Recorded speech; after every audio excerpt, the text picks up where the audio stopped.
In the summer of 2023, a man named David from Texas posted a photograph to a barbecue forum that spread through the grilling community within days.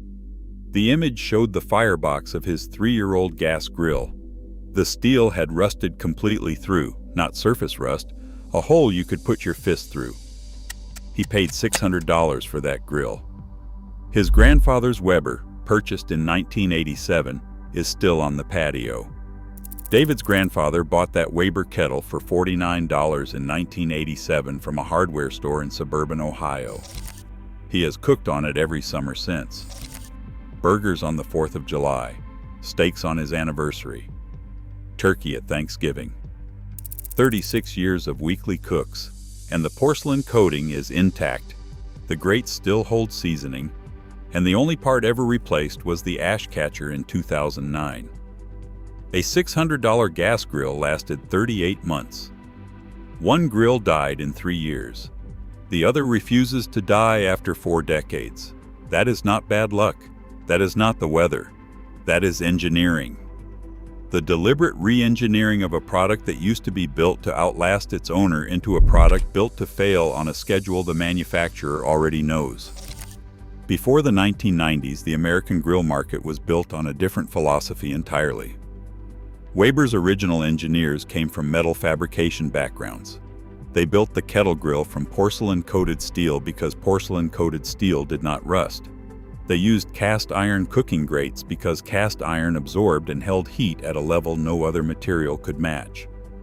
They designed the ash system to last decades without replacement because replacement parts were a cost to the customer, not a revenue stream for Weber. The original Weber kettle weighed more than any grill its size needed to weigh. That was intentional. Heavy meant stable. Heavy meant durable.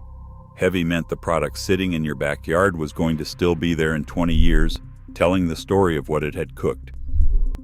That philosophy built Weber's reputation. Wall Street noticed that reputation. Weber went public on the New York Stock Exchange in August 2021 at a valuation of $5 billion. That is not a celebration. That is a countdown. When a grill company answers to public shareholders, the engineering decisions stop being made by people who care about how long the grill lasts. They start being made by people who care about what the grill costs to manufacture and what the quarterly margin looks like.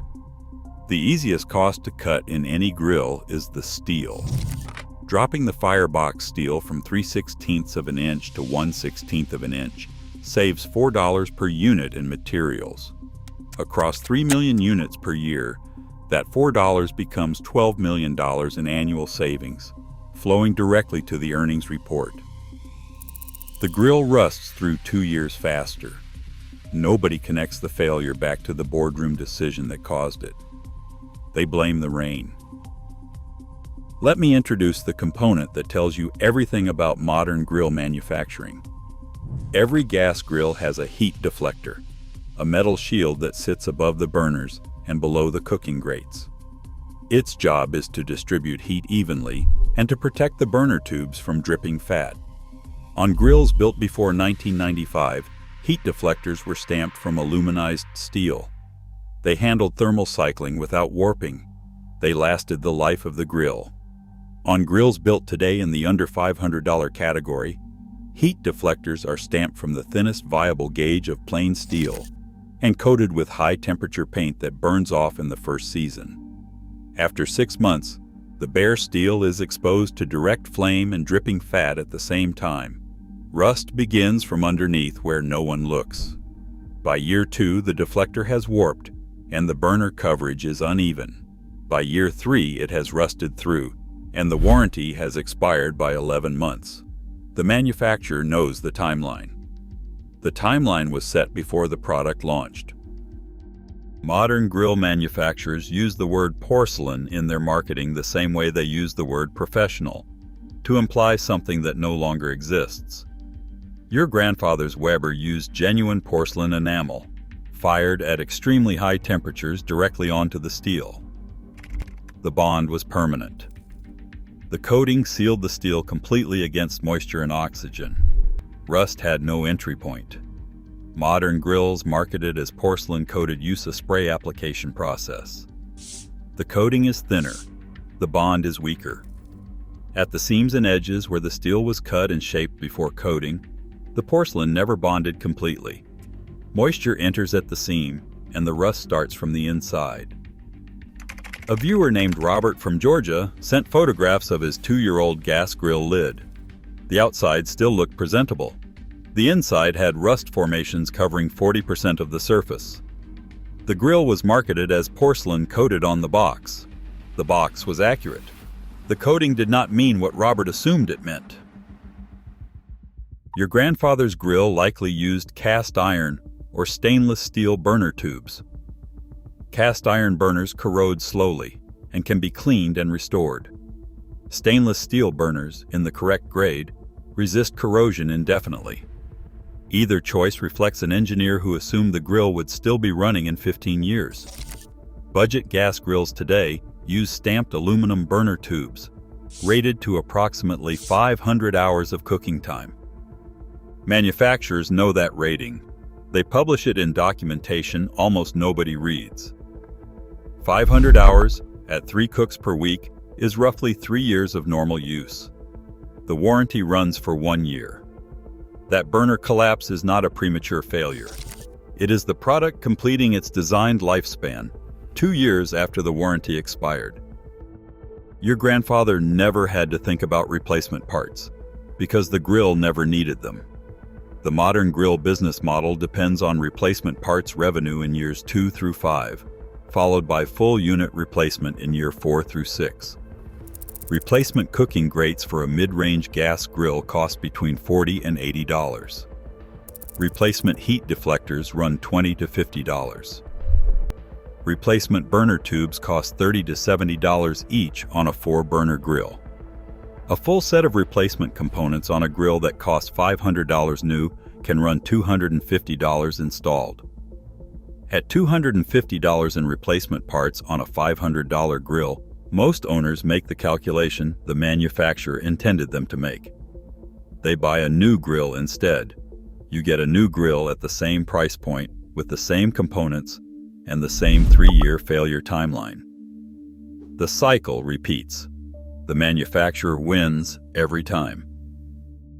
Every warranty in the budget grill category was written by a legal team that already knew where the failures would occur. Firebox rust is excluded as environmental damage. Burner failure is excluded if the grill was not covered during storage. Cooking grate corrosion is excluded as normal wear from cooking. Heat deflector warping is excluded as thermal stress from normal operation. The components most likely to fail are excluded from coverage. The components least likely to fail, like the lid handle, the side shelves, and the igniter housing, carry the longest warranty terms. It is not random. The exclusion list is built from the engineering team's pre-production failure analysis. They tested the grill until it broke. They recorded where it broke. They sent that report to the legal team. The legal team wrote the warranty around those exact failure points. You paid for coverage that was designed to cover everything except the things most likely to cost you money. The Weber kettle your grandfather purchased in 1987 cost $49. Adjusted for inflation, that is approximately $120 today. Weber currently sells the classic kettle for $110. In adjusted dollars, the price is almost identical. But the 1987 kettle was built from heavier gauge steel, with a porcelain coating applied through a higher temperature process, designed by engineers whose only performance metric was whether the product would still be running in 20 years. The 2025 kettle is built to a cost target set by a public company answering to quarterly earnings expectations.